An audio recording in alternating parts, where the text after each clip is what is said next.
कहते हैं कि यह सोशल मीडिया का काल है, लेकिन यही सोशल मीडिया बच्चों की सुरक्षा के मद्देनजर महाकाल साबित हो रहा है। अलग अलग सोशल मीडिया साइट्स के इस्तेमाल के दौरान बच्चे मानसिक और लैंगिक प्रताड़ना के शिकार तो बनाए ही जाते हैं, साथ ही साथ वे आत्महत्या जैसे कदम उठाने को भी कई बार धकेल दिए जाते हैं। और इन सब बातों की रोकथाम के लिए सोशल मीडिया कंपनियों को जो कदम उठाना चाहिए वो कदम नहीं उठा रही। इसलिए मेटा, टिकटॉक, एक्स, स्नैप और डिस्कॉर्ड जैसी कंपनियों के सीईओज को अमेरिकी सीनेट में बुलाया गया। सीनेट की जुडिशियल कमेटी में बुलाकर उनके साथ जवाब तलब किया गया है। यहां अमेरिकी कानून बनाने वालों के साथ साथ ऐसे माता पिता भी मौजूद थे जिनके बच्चे सोशल मीडिया पर किए जा रहे अपराधों के शिकार हो चुके हैं।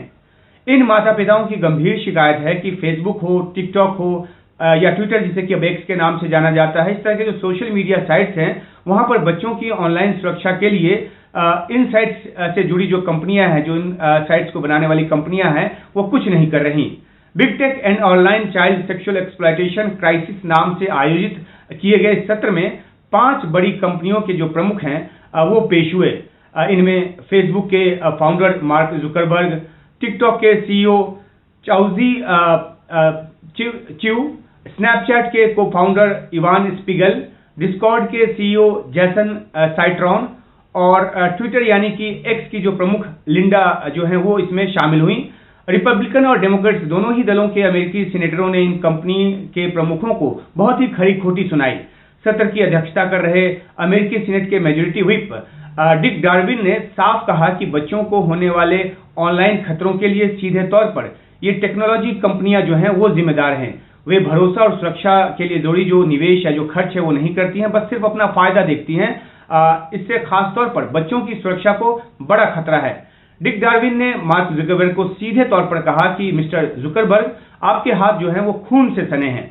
आपके पास ऐसा प्रोडक्ट है जो लोगों की हत्या कर रहा है।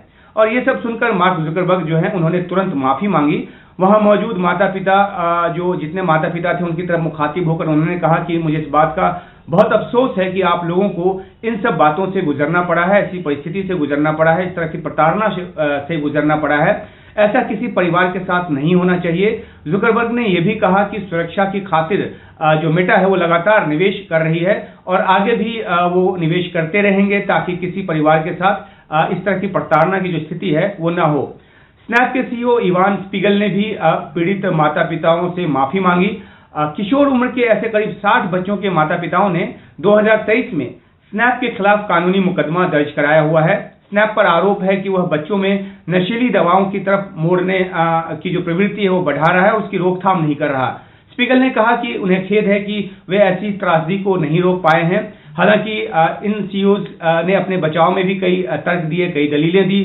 जुकरबर्ग ने कहा कि पिछले 8 सालों में मेटा जो है वो 30 से अधिक ऐसे तरीके लेकर आया है, उपाय लेकर आया है जिसके जरिए माता पिता जो है वो बच्चों की ऑनलाइन इंगेजमेंट को नियंत्रित कर सकते हैं।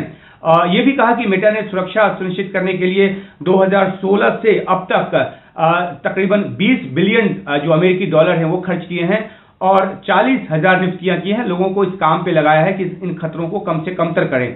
जुकरबर्ग ने और भी दलील दी और ये भी कहा कि जैसे जैसे वो सुरक्षा के उपाय ढूंढते हैं, ऑनलाइन अपराध करने वाले जो हैं वो नए तरीके ईजाद कर लेते हैं, ढूंढ लेते हैं।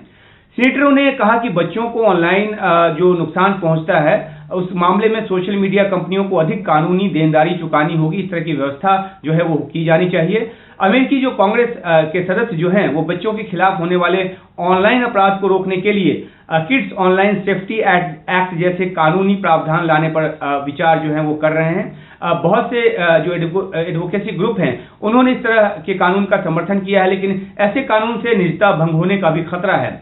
तो कुल मिलाकर बच्चों की ऑनलाइन सुरक्षा जो है एक बड़ी चुनौती है और इस तरह से घेरे जाने के बाद देखना है कि जो बड़ी टेक कंपनियां हैं वो आगे सुरक्षा सुनिश्चित करने के लिए किस तरह के कदम उठाती हैं।